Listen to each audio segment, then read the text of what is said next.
Kukaribisha tena katika kipindi cha physics. Tutaanza na Mama Physics katika channel yake ya Mama Physics. Katika channel hii utakutana na mada mbalimbali za physics theory na practicals, lakini pia mada za ualimu. Katika practical leo tunaendelea na experiment number 7 ambayo tumeshaifanya. Hapa tuko katika kuchora grafu pamoja na kujibu maswali yaliyosalia. Experiment number 7 tuliambiwa tutafute radius of gyration ya hii diski, circular disk, lakini pia tutafute acceleration due to gravity. Jinsi ya kutafuta center of gravity tulishaelezea wakati tunafanya experiment. Baada ya experiment yetu tulipata data zifuatazo. Hizi ndio data zetu.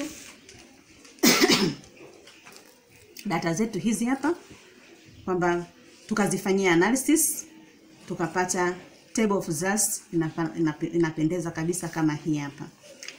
Pia tumeambiwa ndani ya hiyo tumeambiwa tuchore graph. Tumeambiwa tuchore graph ya h against t squared h. Graph yetu, structure ya graph inaonekana kama hivi kwa kutumia equation tulipewa. Equation yetu tulipewa kwamba t squared h is equal to 4 pi squared g into bracket k squared plus h squared. Kwa hiyo ili ujue nature ya graph lazima utengeneze equation, utaangalia equation yako. Kwa hiyo equation yetu tukifungua vizuri hapa tunapata t squared h is equal to 4 pi squared over g k squared plus 4 pi squared h squared over g. Tumeambiwa tutengeneze graph ya h against t. Kwa maana yetu lazima kuweka h squared a subject. Kwa hiyo huyu akija upande huu kwa atakuwa 4 pi squared over g h squared is equal to t squared h minus 4 pi squared k squared over g. Kwa maana gani? Huyu tumemwacha huku, huyu ndo tumempeleka upande mwingine. Kwa hiyo tunazidisha kwa g kila upande, pia tunagawanya kwa 4 pi squared kila upande. Kwa hiyo mwisho wa siku equation yetu itakuwa t squared h g dividing by 4 pi squared minus 4 pi atakwisha na 4 pi mwenzake, lakini g pia atakwisha na g, kwa minus k squared. Equation yetu finally itakuwa hii. Kwa hiyo tumeambiwa tuchore graph of h squared against t squared h. Kwa hiyo ukiangalia equation hii ukifananisha na y is equal to mx plus c, kwamba utakachokipata hapa it is a straight line graph, a linear graph, but a negative y intercept. Kwa hiyo ndio graph yetu tuliyoipata. Graph yetu tuliyoipata ni hii hapa, kwamba it is a straight line with a negative intercept. A straight line with a negative intercept, lakini structure zote za graph ni kama tulivyoelezana, jinsi ya kutafuta scale, jinsi ya kutafuta kutengeneza best fit line, lakini pia kutengeneza kuindicate slope na kulabel zile axes zetu. Kwa graph yetu ilikuwa inaonekana namna hii. Baada ya kuchora graph yetu hii tuliambiwa tutafute acceleration due to gravity. Kwa hiyo acceleration due to gravity tutaipata kutoka kwenye kwa kulinganisha slope ya graph, lakini pia slope ya kwenye equation.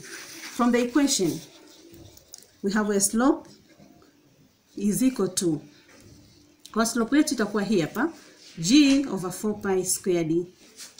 It is a slope. This is the from equation, but from the graph, slope from the graph, slope is equal to the change in h squared dividing by change in t squared h, ambayo kwa mujibu wa grafu yangu hapo tukisoma vizuri hapa, point yangu hapa napata 118 minus 20 dividing by, this is 9 at this point minus 5, and finally I have 9080 dividing by 4, which is equal to 24.5 centimeter per second squared. This is a slope. So when we compare the two slopes, here we have g over 4 pi squared is equal to 24.5. So g is equal to 24.5 multiplying by 4 pi squared, which is equal to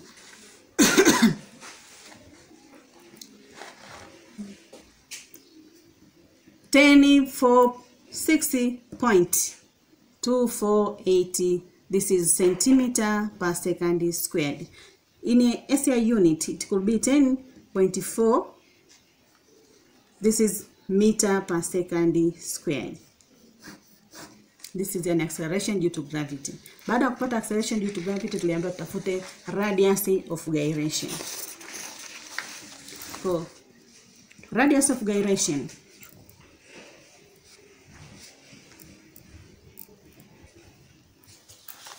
Radius of gyration tutaipata tu kwa kuangalia intercept. Kuangalia intercept, kwamba equation yetu hii hapa, kwamba h squared intercept when t squared h is equal to 0. So when t squared h is equal to 0, this line, vertical axis. So the intercept here, I have, for me I have 104 centimeter. This is negative. So negative k squared is equal to negative 104 centimeter. It could be in terms of centimeter squared in the SI unit. So then negative and negative cancel out. Negative and negative cancel out. So k is equal to 104 under the root, which could be equal to 10.2 centimeter. This is our calculation. Unaweza ukaverify kwamba je, kweli ni nani value yangu niloipata iko katika range, kwamba disk yangu niloitumia ni hii hapa. Disk nimetumia hii hapa. Ukipima vizuri radius yako, mimi disk yangu napata 14.7 cm radius. Kwa 14.7 ukigawanya kwa under root of 2, manake nitapata 10.4. Kama 10.4 ambayo hapa nimepata 10.2, manake 10.2 iko katika range ya radius of gyration ya specific disk. Kwa hiyo wakati unafanya experiment unaweza kufanya verification kwamba je, majibu yangu niliyopata ni sahihi ama sio sahihi. Kwamba usitegemee kwamba ukapata 10.2 ama 10.4 kama ilivyokuwa katika ile real measurement ya kifaa husika. Okay. Kipengele kilichofuata tuliambiwa tuchore grafu of t against h. T against h kwa kutumia data zetu zile tulizopewa. Data zetu zile tulizopewa tuliambiwa tuchore grafu of t against h. Kwa kama tulivyosema kwenye theory yetu kwamba a graph of t against h, it is a straight line. A straight line, lakini itategemea kama itapass through the no. A graph of t against h, this is a slope, kwa sababu tunachukulia katika ile equation yetu ya periodic time, ambayo periodic time is equal to 2 pi under root of L over G. Kwa maana hiyo ile radical pi inakupa ile curve. Kwa nature graph yetu ni hii hapa, it is a curve. Ndio tu graph yetu tuliyoipata. Kwa hiyo graph ina turning point. At a turning point ndipo tunapopata ile minimum points of periodic time. Minimum point of a periodic time ina correspond with the radius of gyration. Kwa hiyo according to me hapa napata radius of gyration is equal to 10. Radius of gyration according to me, this is HO. HO is equal to 10 centimeter. Wakati huyu nani anaitwa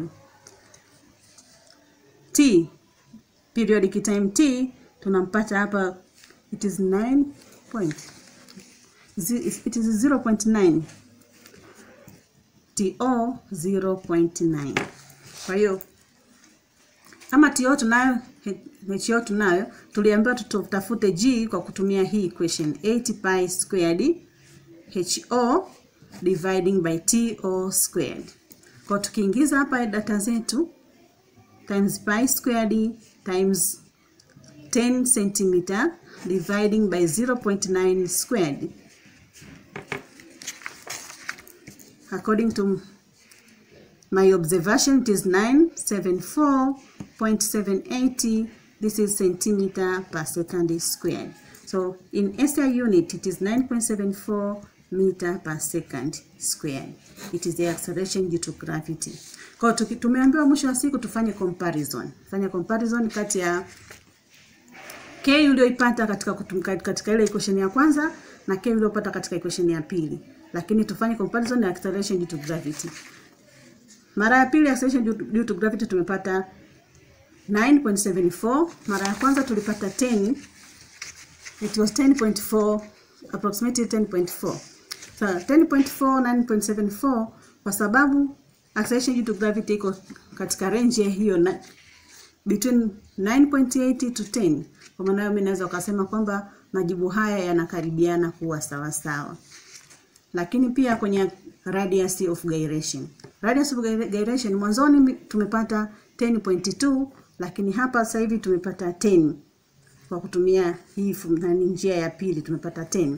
Kwa maana hiyo bado tuko kwenye range ile ile. Lakini tukikumbuka kwamba radius of gyration ya ile kifaa changu specifically nipata 10.4. Kwa maana hiyo bado katika njia zote mbili nipo katika range. Kwa hiyo usikariri, fanya kitu halisi. Nikaribisha tena katika hii channel. Usisahau kusubscribe, ku like na kushare. Thank you.